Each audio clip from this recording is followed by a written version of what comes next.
Hey Nerf Herders, I'm Addy Thomas. And I am Ben Milton. Thanks for joining us for another episode of Certain Point of View News and Reviews. We've got a little bit of news on the way, but don't forget to go to our website, certainpov.com, and check out all of our podcasts. Not only a Certain Point of View there, we've also got Another Pass with Case Aiken, The Scruffy Nerf Herders, a Star Wars D20 story, and Fun and Games with Matt and Jeff is also the newest member of our podcast family. Don't forget that we have on Wednesdays live on Twitch, we have the Nagas with Attitude Guild runs, where you can enjoy time with me and Ben and Matt from Fun and Games podcast, J Mike, who occasionally appears on our show. So a couple of other people that we enjoy running with. If you want to run in our World of Warcraft guild, you're more than welcome to let us know if you'd be interested. Of course, you can find all of the information about our guild and about our runs. You can find the link to Twitch on our website. Again, that website is certainpov.com. Let's get right into the news. So this one's a really brief one. Netflix has renewed Jessica Jones for a third season. I saw that, and okay. I mean, I think it obviously set up for it. For sure. There's more story to tell. I just hope that they do a better job in telling it. Right. Yeah. But for me, it isn't an issue of I don't want them to tell that story, even with the issues that they had this season. I do want some resolution with where they've taken Patsy and a little bit of Jessica as well, because I think there is sort of an incomplete arc, and I would like to see the end of that. So. I think this last season is kind of where I'd like to wrap it up, though. I agree. I definitely agree. Because at a certain point, like you kind of feel like Jessica doesn't move forward as a character if we keep on dealing with some of the issues that we have been in the past already. So yeah. All right. And that works great, and that works really well in a comic book setting where it's perpetually in the second act. Yeah. But when you're talking about TV, movies, and stuff like that, we do want to see our characters progress. Absolutely. So, all right, so the next one is a little bit weird. So Thanos' origin in the MCU is going to be revealed. We've got that information, but it's not going to happen in the movie. So this is sort of an odd development. This November, the MCU is expanding into another medium for the first time with a novel, with a book, and its first officially canon tie-in novel. And it's all about Thanos, the Mad Titan, who's just about to wreck the Avengers' entire world in Infinity War. I'm about to read the summary of this this novel. It's called Thanos Titan Consumed. It's by Barry Lyga. But before I get into it, I do want to throw out there is a potential spoiler here. So Ben, you may even want to choose whether or not you want to hear this whole thing. I kind of want to think my head. Like, do we how important is this to tell? Like, do you have to give this synopsis? Like, because I really don't want to be spoiled going into this movie. Like, I've really done my best to avoid anything going into this movie. I was thinking of just putting up the spoiler warning for this, but I will leave off the end of this description because you won't lose the sort of the pitch for the novel. Okay. All right. So we can still kind of discuss that. So, so the description says space, reality, mind, power, time, soul. Before creation itself, there were 6 singularities. Then the universe exploded into existence, and the remnants of those systems were forged into concentrated ingots, infinity stones. Only beings of immense power can hope to wield those stones, but for those who are worthy, the powers of a god await. Thanos is one such being, but he wasn't always. Born on a doomed world and cast out by his people for his genius, physical deviancy, and pragmatic but monstrous ideas. So far, he sounds like me. Thanos is determined to save the galaxy from the same fate as his homeworld, no matter how many billions have to die. I'm going to leave it at that. All right. That's a good stopping point. Don't give too much away. Yeah. Okay. So, what are your thoughts about an MCU novel? Well, I mean, sounds like I feel similarly to this how I feel about World of Warcraft novels. Or Star Wars novels, or like any kind of well, if you really want to know the whole story, you got to read this novel kind of idea. Yeah. The completionist in me is intrigued and likes the idea of I would love to, but the reality of me of sitting down and reading an entire novel, no matter how passionate I am about such things, is a challenge. Well, here's the thing. This is also in the gap between Infinity War and Avengers 4. So right. I do get the sense I'm probably going to end up reading this, even though there's no real need to. I'm a little disappointed because, I mean, there was rumors that there was going to be a little bit more of an origin story for Thanos in the movies, and we heard that they were cutting some of that out. I don't know. I'm a little disappointed that they're kind of pushing it to a novel. Like, well, one, because it's a novel. I mean, first off, this is an adaptation from comics.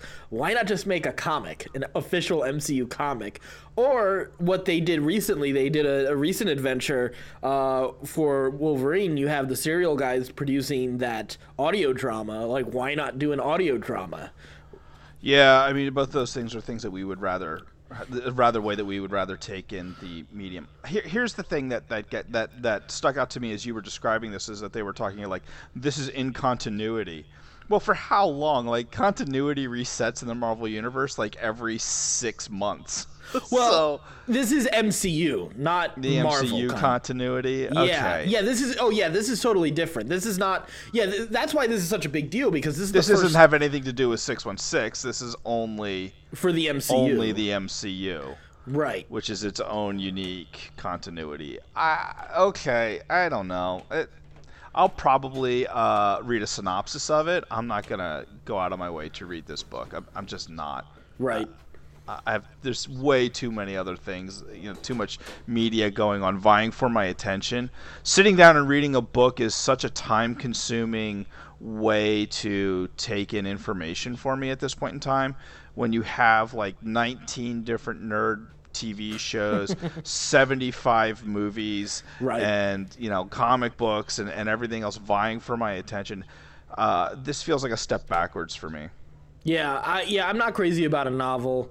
But I get the sense that because the anticipation between those two Avengers movies and what I'm expecting, well, expectation's the wrong word, but I guess it's weird to me like that. Like, is there going to be do they feel like there's going to be so much interest in who Thanos is and how he came to be that they warranted an entire novel written about it like that? I don't know. I think your hardcores might be into it, but again, your hardcores are comic book fans. They're gonna want it in a comic book form, right? And your casuals are gonna be like, all right, well, if it's not in the movie, I guess I'm not gonna go out of my way to read a novel to figure out what's going on in this movie and why things are the way they are. I'm not crazy about it, but I'm such a fanboy. I might. Like, it's the MCU. This is the one novel. Like, I might just break down. Yeah, but here's something I just thought of. Like, and it's kind of warning signs for me, is like, the fact that they're releasing a novel, because we've seen this time and time again in World of Warcraft. They release a novel because there's not enough in-game content to explain what's happening. Right. I'm afraid that Infinity War is going to be the same situation where we're like, I don't understand why any of this is happening, and I need a novel to explain it. I'm not too worried about that. I think they are going to sacrifice. That's really funny to me, because that's always been kind of like you've always been kind of like really hesitant about Thanos and like, yeah, but I the trust type the of Russo villain that he is. And... Yeah, no, I still have those same concerns. Don't get me wrong, but I do also have a lot of faith in the Russo brothers, because of what they did with Winter Soldier and Civil War, and especially Civil War, with how well they were able to balance a lot of individual stories. I think what that means is, yes, I think we'll get an explanation and a demonstration of what Thanos' motivations are, but we won't explore that in depth in the way that they did with Killmonger, or the way they did with Kingpin, or with Purple Man. Like, those are the three best MCU, like technically MCU, even though there's Marvel Netflix in there. Those are all like the best villains we've gotten so far. There's some other really good ones too in the mix there. Obviously Loki, but he's had so many movies to deal with, whereas like Thanos is getting this Infinity War movie and potentially Avengers 4. So I don't think we're gonna get like the motivation behind him. Because I keep on hearing sort of this idea, like, this idea that Thanos was almost like sort of an avenger for his own planet. Like, it almost sounds like, I kind of see, like, I look at this description, like the idea of him being a genius and pragmatic and all of that is sort of like the arc that Tony has actually kind of gone on, like, as he's become more protective and a little bit more willing to do some pretty bad, not the worst things. He's done them mostly by accident, but with good intentions. But it sounds like the point that, like, Tony could go if he kept on going to the, down the path that he did, especially in Age of Ultron. So that's why, like, this does sound interesting to me, to kind of see, like, who Thanos is. Like, it'd be interesting, like, because then, like, that makes the Avengers even more interesting from a character perspective, and Thanos interesting from a character perspective as well. So, because he seems to feel like, right, like, based on, again, on this description, it's this idea that he's bringing balance by, like, being preemptively fighting threats that could arise against things that he cares about. So, which is sort of an interesting sort of philosophy to get into. So let's move on to actually a couple trailers. We got a new Incredibles 2 trailer. Did you get to check that out? I did. So what'd you think? I liked it. I'm excited to see this film. I think it'll be good. It's nice to be back in that universe. It's a long time coming. Yeah. I don't know what this is like your all-time favorite, like, Disney Pixar movie. Oh, yeah. What about you? I'm even more excited. It's funny because you had a particular criticism last time we talked about the first trailer about the dad stereotype. I actually think you got the wrong impression of the dad stereotype. I think there's a reason for that, because Brad Bird as a director, looking at the first Incredibles movie, which is sort of like criticizing sort of the everybody gets a trophy type culture, and then watching Tomorrowland, which was not well received by critics, but I actually enjoyed it. I checked it out. It's very, like, focused on, being special, like, making, like, having dreams and goals and innovation, like some of the things that I think in today's society where we're sort of like, all right, like, we're sort of reevaluating some of that, especially as our history is being rewritten with the information age, because more information is coming out about different, like, things that have happened in different cultures and what makes each of these cultures special, but also what makes some of the mistakes that multiple cultures have made in the past. So, like, we have all of this, like, reshuffling of identity. And so, like, that's actually kind of the idea I was getting from this new Incredibles movie, is sort of this idea of, like, okay, well, like, the new image we need for superheroes has to have a woman at the forefront, and what does that do with sort of this family dynamic and how everybody works within it, so that's, like, to me it feels like a very interesting, like, he like, Brad Bird had some pretty, like, interesting stuff to say about, everybody gets a trophy culture the first time around, so I'm interested to see what his message is in this movie. He does feel that, like, he seems like a slightly different voice in Hollywood, not like ridiculously far off from the typical voices, but I don't think he is. I don't know. I don't get the exact same thing I get from every other Hollywood director, if that makes sense.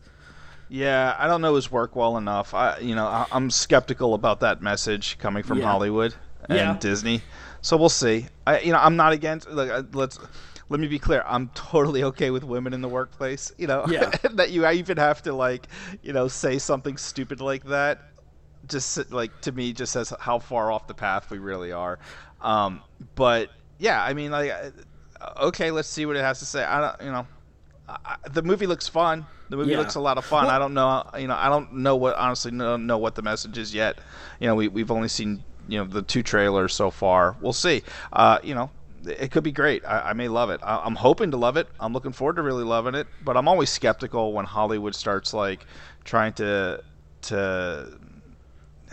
get too agenda driven in their stuff. I don't mind agenda, and, like, it's art. Art is meant to be provocative. It's meant to bring social change, and that's one of the powers of it. Yeah. But at the same time, like, there's a way to do it, and then there's, like, the sledgehammer. And if this gets too heavy with the sledgehammer, then I'm not nearly as interested in it.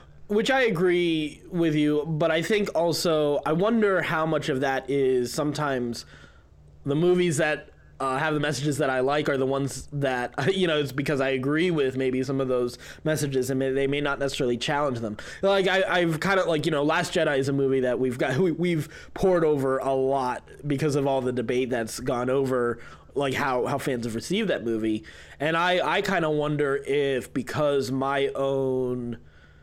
We talk a lot about fanboy expectations, and that a lot of fans had the wrong expectations going into that movie. Whereas my thought process on, my expectations were very different than most people going into this movie. And I think we're closer to what Rian Johnson's intention was, which is why it lined up with me so well and still feels like such a strong movie.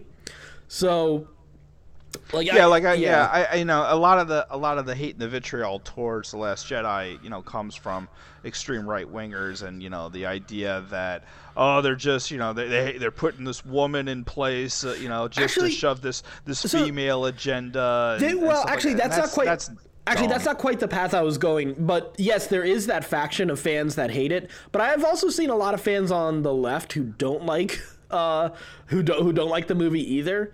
Okay. Because of the preconceptions with who Luke Skywalker is. And because I had a different interpretation of Luke in my head, especially based on, we've had this discussion several times, the idea of whether or not Yoda and Obi-Wan wanted Luke to kill Vader versus what redeem Luke... him. Yeah, and what Luke ultimately decides to do, and Luke ultimately decides not to give in to his hate and put aside the saber when he gets really close to losing himself to the dark side. So ultimately, it's an act of surrender that wins over, as opposed to one of giving into this idea of destiny that's been set out by either the Jedi or by his father, a Sith Lord.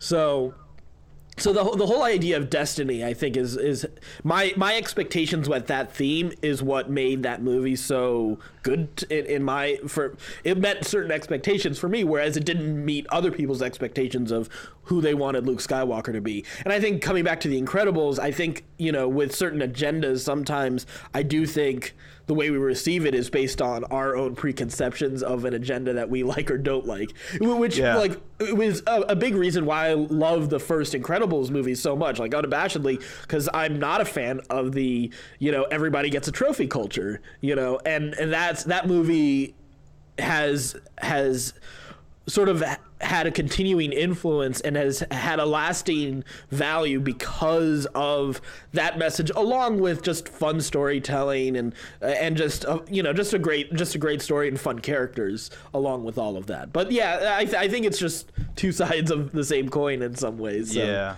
Yeah, I agree. Again, this looks like what we've seen so far looks hilarious. It's great to be back in this universe. I'm super excited to see it. So we also got a new spot for the Solo movie. Oh my God! I know you were pretty excited about it, especially. Oh my God. It looks so cool. Oh my God! I love Chewie. Yeah, I'm so glad we're getting Chewie, and lots of them. That was one thing I watched The Last Jedi with a friend of mine, not this past weekend, the weekend before. Yeah, and I was taken of how little Chewie has been used in these last two films. Mm-hmm. He's just got like a couple cameos basically. He's still around, but he hasn't really had too much to do. Right. He had more to do in the Force Awakens than he did in The Last Jedi. Yeah. Well, I think BB-8 is sort of the replacement for Chewie and R2, if anything. Yeah. I have some strong feelings about the direction that Star Wars is taking their droids. Yeah. It's a little too much. It's a little too much. I'd like them to pump their brakes. I know where they're going, and I know it sells a lot of toys, and that's great, but okay, pump the brakes. It's still a droid. I don't know. I think they're getting a little too carried away with it. What they can do, because now there's that new R2 story where he goes and rescues C-3PO and does all this crazy shit. That's just what are you he's ruthless, he's just killing people left and right, invading a Star Destroyer. Okay. Yeah, I don't want them I don't want them to pump the brakes on the droids until we get the IG-88 movie. So. Oh, so here's a question. So here's my thing. Like Solo, like, and it looks amazing. It looks incredible. It looks great. Everything about it looks great. I'm actually more pumped for this movie than I am for Infinity Wars. I'm gonna be perfectly honest with you. Yeah.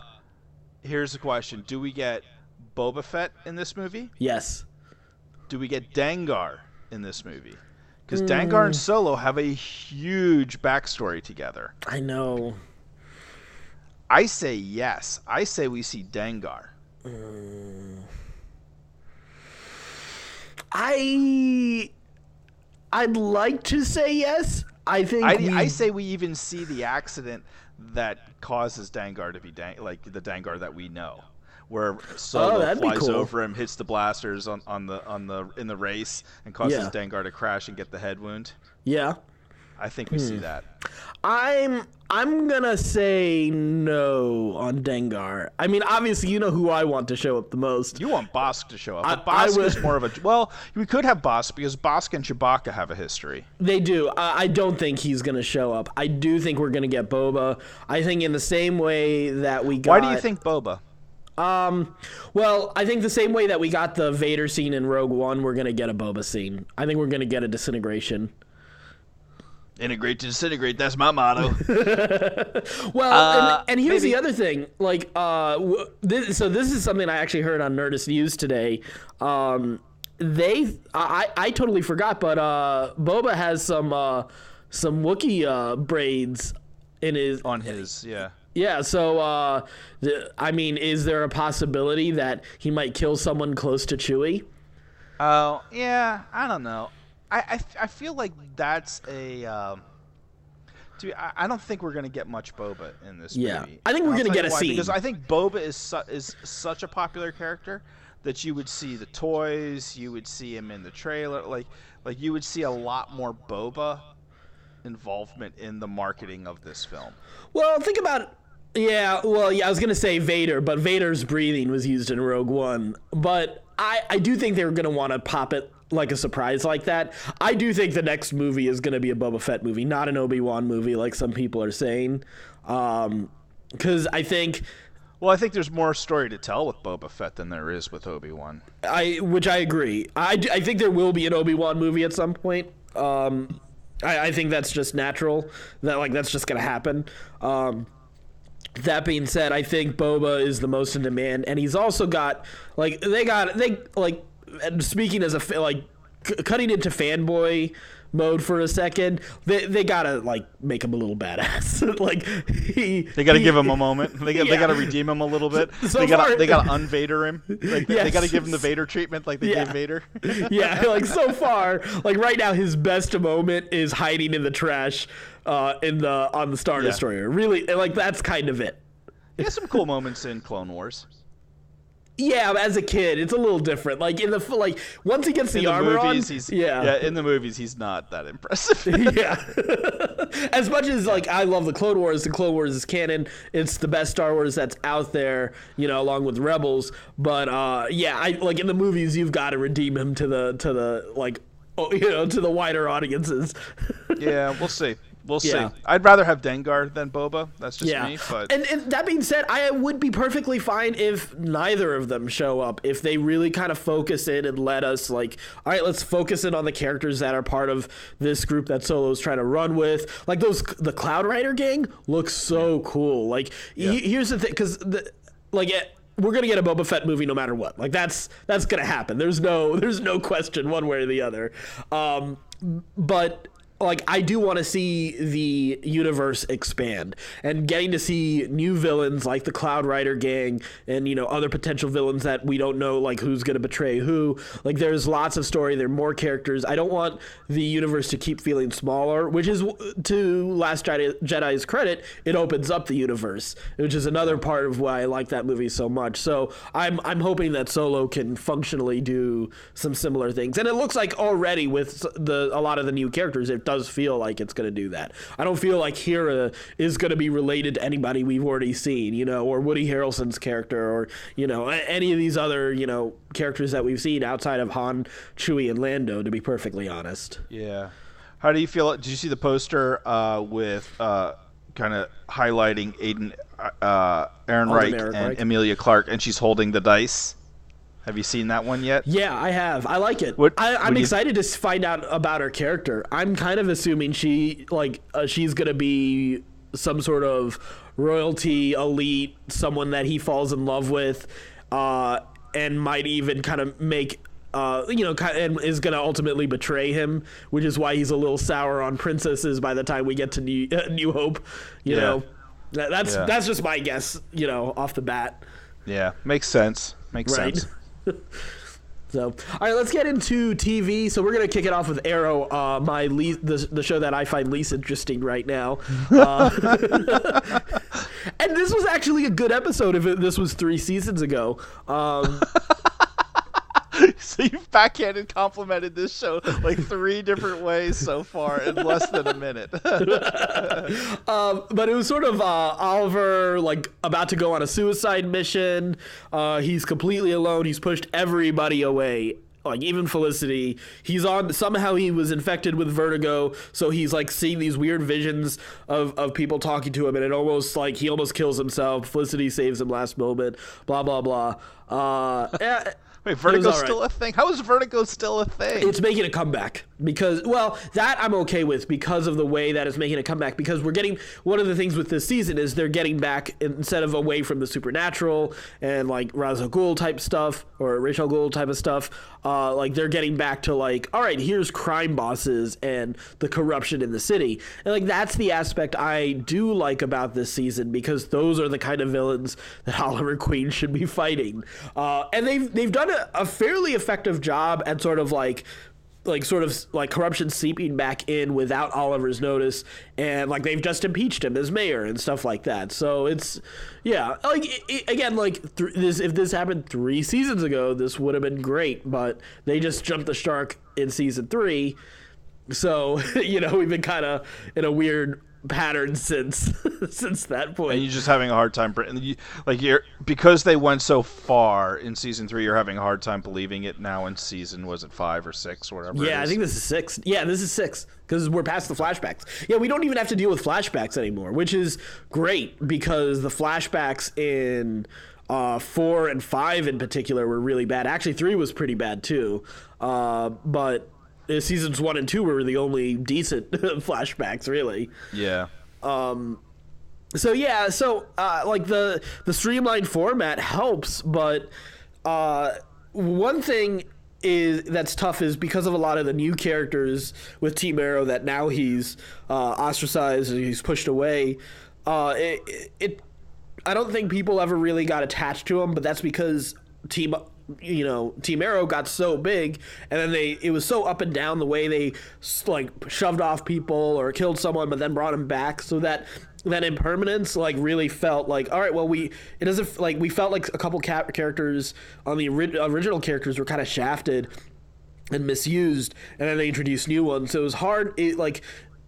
Dealing with that kind of turnover was actually really challenging, I think, with the show. Because it isn't that these new characters are bad. Like, they're actually fairly interesting.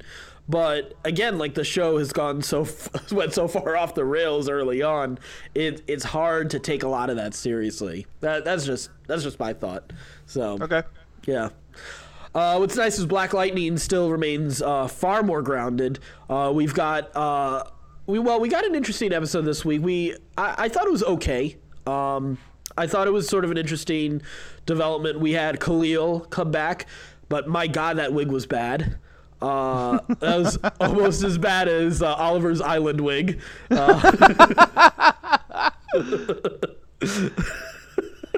What were your thoughts on this episode? I enjoyed it though. It was fine. It was a fairly forgettable episode. Yeah, I had to go back and like figure out I wrote a line to remind myself of what this episode was about. Yeah, it wasn't particularly memorable. I didn't lose my mind over it. It was, of all the shows, like it was for me, it was easily the most forgettable. It was. There were a couple little moments. I enjoyed seeing Tobias Whale back and sort of like his power grabs. Like he does a lot to make the show really interesting. Like whenever he's on screen and chewing the scenery. The other thing that was really interesting is his sidekick, the chick. Like, did you see when she got like, I guess she got stabbed or something, and like there was like cloth. Like, yeah, they're doing a lot of like really weird things with like bringing people back to life and how they're being brought back to life and like what is the nature aspect. Yeah. There's a lot of weird stuff going on that hasn't really been explained very well yet, which is great. I'm loving that. I'm actually really enjoying. Yeah, they're just kind of like doing this stuff and not really explaining too much about it, and not even making it the central tenet that's driving the show. It's just part of the show, and it just is. You know, yeah, because I appreciate that. Yeah, because I'm not expecting a whole lot of answers on some of that stuff, because what is it? I think this week we got the finale, actually, if I'm right. Yeah, I think so. Yeah, so I'm looking for like, you know, good sort of arc for the characters that we've seen so far, but I'm excited for this particular season finale. Well, then we had a new episode of The Flash that came back. We had Anti-Gravity Girl was sort of the villain of the week, and which was fine. I wasn't crazy about it. It was a weird episode because it was Flash gets leadership lessons on how to lead with people with different personalities than his own, was sort of the running idea of this episode. Yeah, it was like John Maxwell wrote this episode or something. I was like, what is going on? Like, what am I watching? Like, is Tony Robbins going to be the next meta we have to deal with? It would totally fit. It would totally fit. Because he looks superhuman. Yeah. He could be like Giant Man or something. Again, this was another episode where I was like, okay. Yeah. All right. I'll tell you where this is why it edged out Black Lightning for me this week, was the storyline between the Thinker and his wife, and just how fucked up that was. How he's like, just completely erasing her memory and manipulating her over and over and over and over again to develop this thing for him. And it was super dark for the Flash, and I really liked that. I thought that was actually a really cool storyline. Yeah, that was a fun one. Legends of Tomorrow, we had the greatest episode of the series. Oh my god, this was amazing. The finale. It was so good. The payoffs were so good in this show. It really was. Amazing. I was excited. I was happy to see Helen of Troy back, and like other people that they've kind of saved and helped along the way, and people they fought along the way too, coming back in their sort of zombified version. Damien Dark made a big sacrifice. Rip made a big sacrifice. I doubt that we've seen the last of Rip. I hope we've not seen the last of Damien Dark, but I get the sense we have. Because this is like the third season in an Arrowverse show that he's been on. Like at some point it is overkill, as much as he's so good. He's so good. It's worth going back in time and saving him. I want him to be on the team. That's the thing. I want like unpredictable villain on the team at this point. Yeah, I do too. Because Mick's no longer that guy. Right. You he's had good. that with Mick and Snart, and you just don't have that anymore. Yeah, everybody is a hero now, and you would like to kind of have like, okay, well, these guys are a little bit questionable. Right. Right. So. Yeah, we got a couple magic users though. It looks like they want to bring Nora on maybe in the future. Yeah, I could not have Nora, and that would be okay. I'm not interested in her at all. She doesn't have this. I mean, she's a dark. She doesn't have that charm. Yeah, the charisma. Yeah, that character's just flat as hell. Like that could be anybody. Well, I didn't realize. Apparently, that's Brandon Routh's wife. No. Yeah. I'm glad to see nepotism is alive and well in Hollywood, but that's just not what I want to see. Like, she's not a character that I'm interested in. She's a fine actress. It's just that character is really flat to me. That being said, we're getting Constantine with the next season, so I'm super pumped with that. But to back it up a little bit, we got the best sort of Voltron assembly manifestation that we could have ever gotten. Which, the first one or the second one? Well, the first one was hilarious. And the second one was even funnier and so much more amazing. Are we making a baby?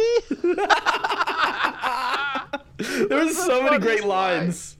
Oh my god, there were so many. I was actually laughing out loud. I very rarely actually laugh with the out Cronenberg. Loud. Yeah. Oh my god, there were so many funny lines. And the Cronenberg was hilarious. It was great. It was great. And the ayahuasca trip was hilarious.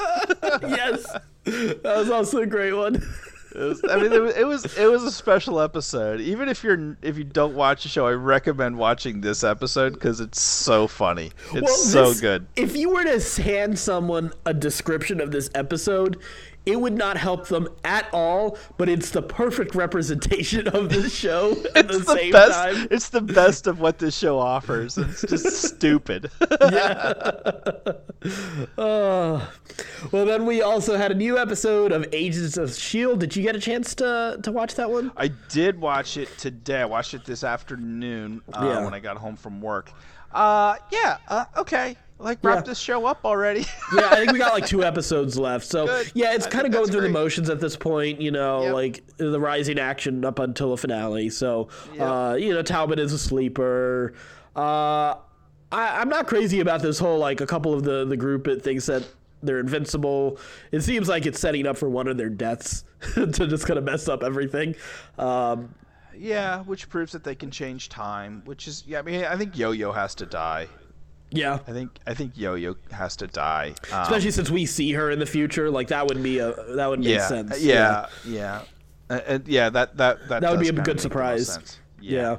So, and I'm okay with that. I'm ready for these last couple episodes to wrap this thing up and get on with it. Sure. All right, let's move on to one of the big finales. We had the Walking Dead finale this week.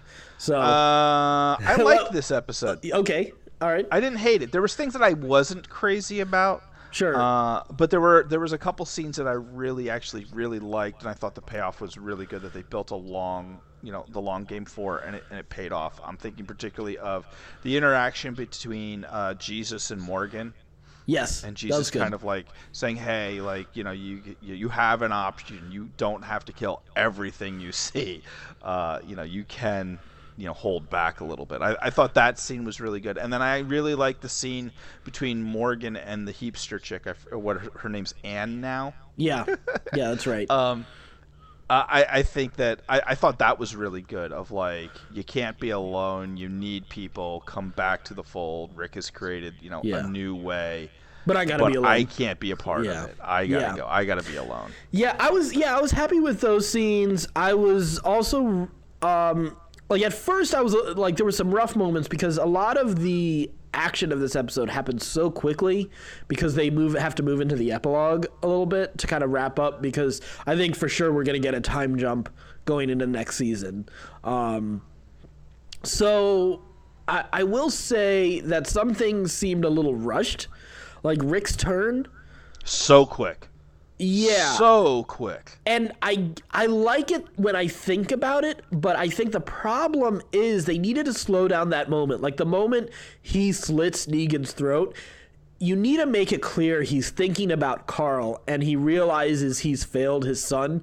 I get that's what he's thinking, but he just 2 episodes ago, he betrayed his own word. There were some moments like in that episode in particular, like I like the moment where Morgan says why he didn't leave Rick to die. It was because of his son.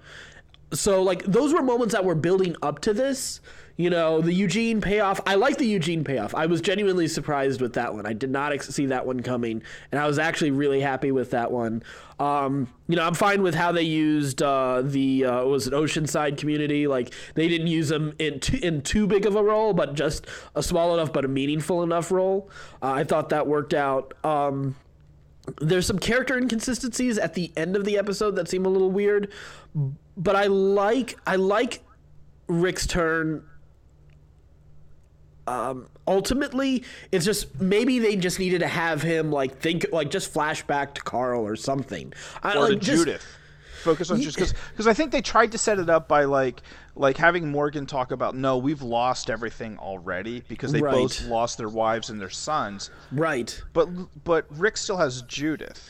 Right. And Sadiq talking about like Because I did enjoy the moment where Sadiq is talking about, Carl and how, like, why he died, sort of wanting to honor this woman he's never met, Sadiq's mother, and her sort of thoughts about the dead. So, like, those were all, like, really key moments. Those are all really interesting and meaningful moments, but the problem is they don't translate into that turn. Into that moment, yeah. Yes, exactly. Like, so that was a little rough, because it's funny, with all the slow stuff earlier on in this season, like, this was a place like they needed to stretch it out a little bit. It's like I think about these last 3 seasons. So the beginning of this 3-season arc started with like the big herd, getting them out of the quarry, right? You had the wolves episode like right after that. You had like the mid-season finale was like the big beat where they like grouped together and they cleared all the zombies out of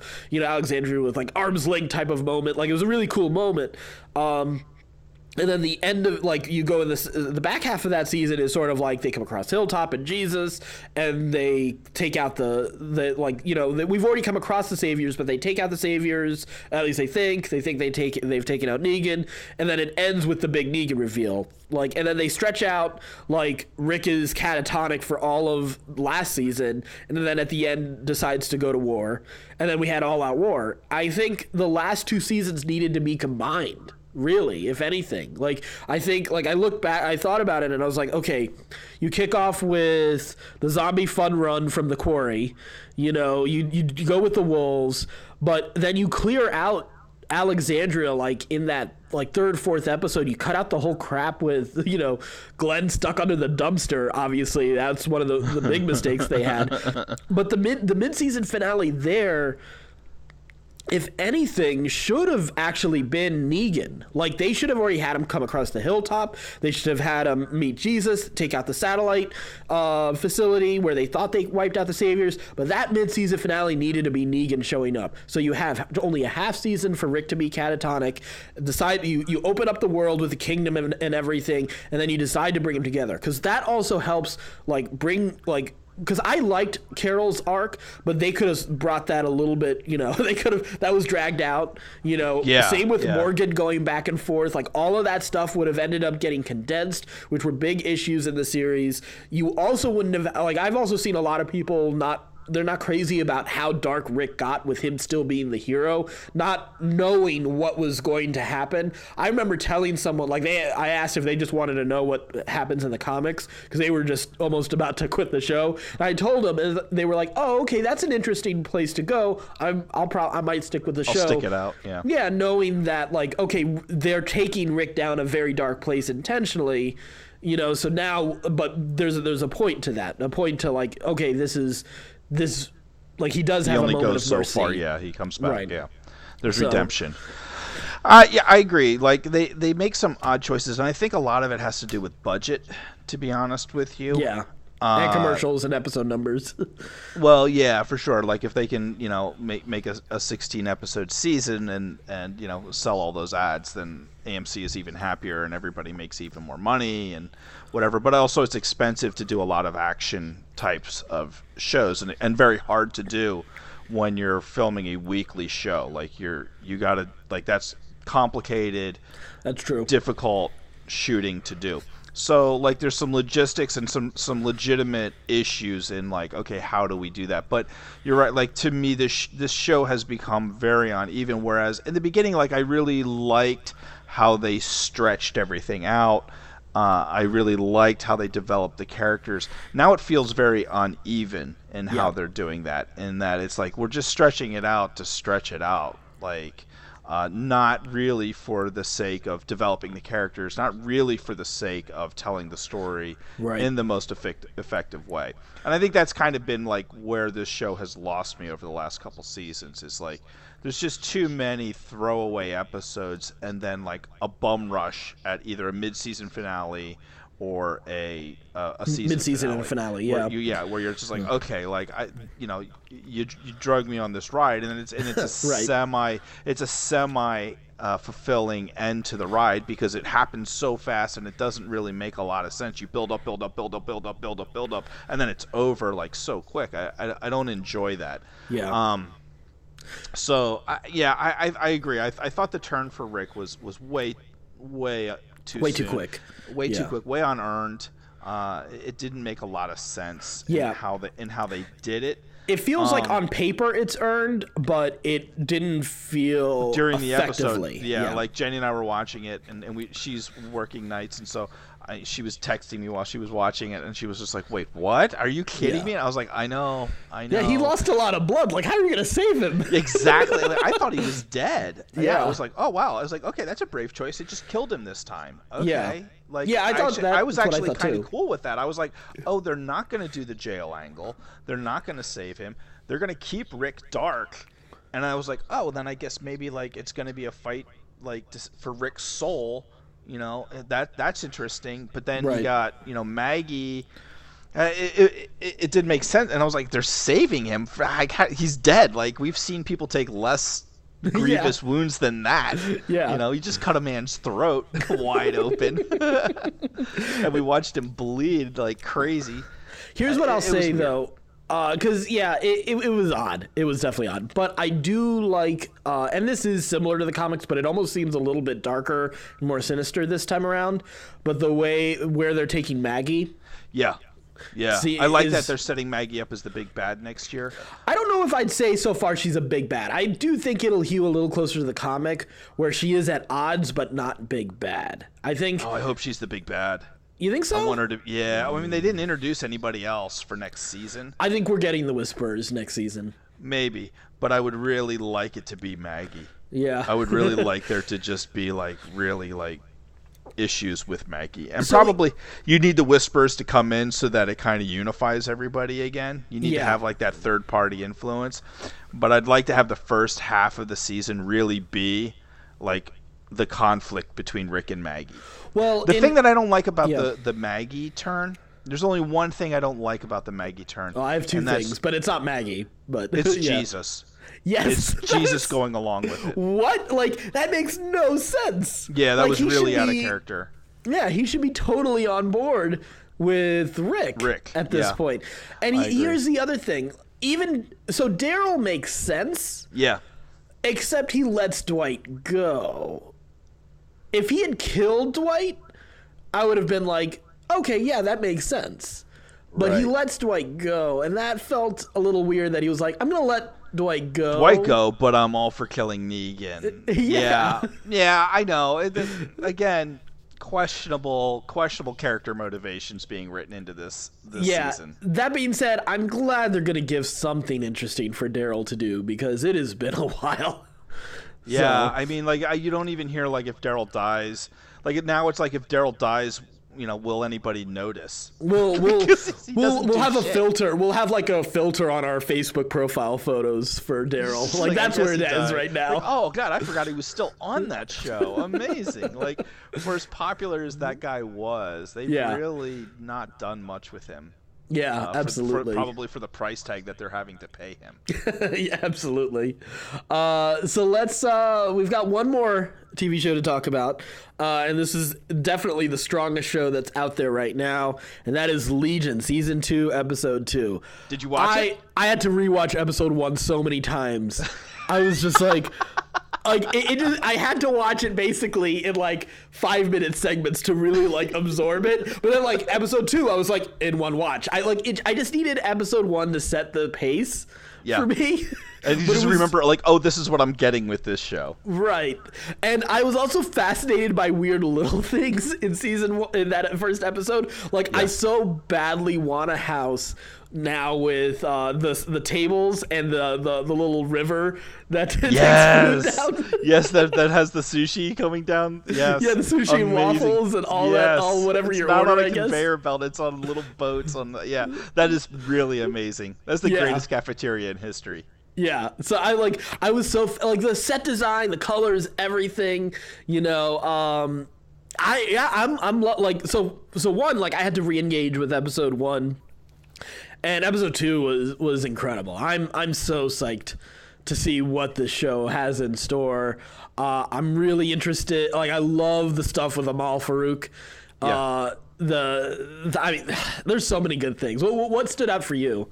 For sure. The confrontation between the Shadow King and David was fantastic. Just like them wrestling and fighting and one-upping each other, and him challenging David of like, you're not even like touching your potential yet, and just outclassing him, even though we all know David is a stronger mutant. But Amal Farouk, having years and years and years of doing this, is just, just manipulating him. As I was watching it and thinking about it, and then you have the interaction between David and future Sid. It occurred to me that the possibility is that Amal Farouk has infected Sid and is inside Sid, and that is why she's contacting him saying, "Oh, you have to help. You have to help the Shadow. You got to save the Shadow King." I thought of that. The problem is you can't trust the reality of anything on the show. Yeah, because you don't know what's real and what's not real. You don't know like what's in David's mind. Like, what is he imagining? What is he hearing? Because he's hearing voices all throughout episode 1 and episode 2. Right. So you don't know like what is his state of sanity, how many voices, and who's in control of his brain at the moment. And you don't know like whose motivations are good and bad. It's brilliant. I mean, like, they just do such an amazing job on this show to make sure that you're constantly questioning everything, which is such a hard thing to do in today's society. Like, we've seen it all. Like, it's so hard. Like, I watched, like, they did like a little 30-second or 1-minute snippet on Twitter that they released about the music and how they use music to keep you confused on the show. Yeah. And like how they use like different sounds and different tones and different rhythms and stuff like that just to cause confusion in what you're watching, because it doesn't match up with what you're watching. And I'm like, who thinks about that? Like, who is like, we gotta just this is the type of music that you normally would get in this situation, so let's do the exact opposite. And yet, when you're watching the show, you don't feel like the music is out of place. You're like, that makes, like, it doesn't feel like anything's off. It's so well crafted. There was a point, and I don't remember where it was in episode 2. There was music that plays at a certain point that sounds just like the teeth chattering. Of the plague at some point. I don't know. Yeah, it's the high, the drum rhythm. It's like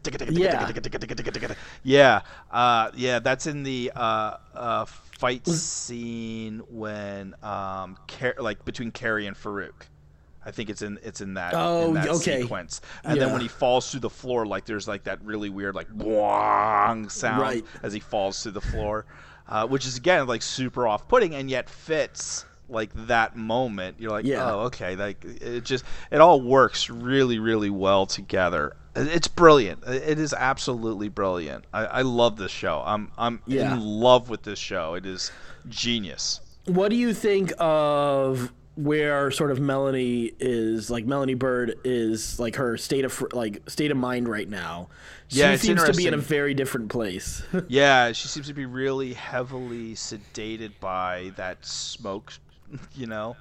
I'm wondering if it is some kind of like opiate that's keeping her compliant with Division 3, because she seems to be getting high a lot and just kind of like very lackadaisical.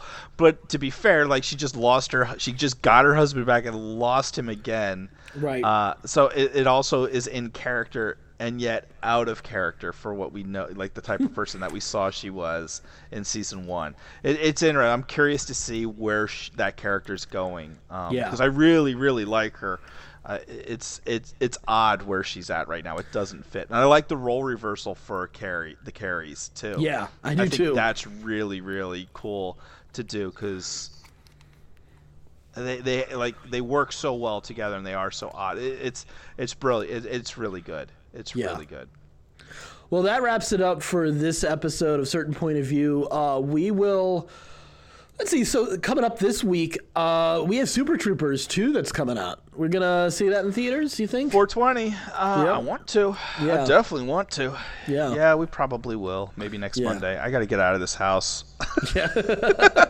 Well, while you're figuring out what your plans are for your next movies and TV shows, don't forget you can go to our website and check out all of our other podcasts. They're at certainpov.com. You can check out our Twitch stream and more. Please rate, review, and subscribe to all of those. You can find all our social media. Again, all of that is on our website, certainpov.com. And until next time, stay scruffy, my nerferders.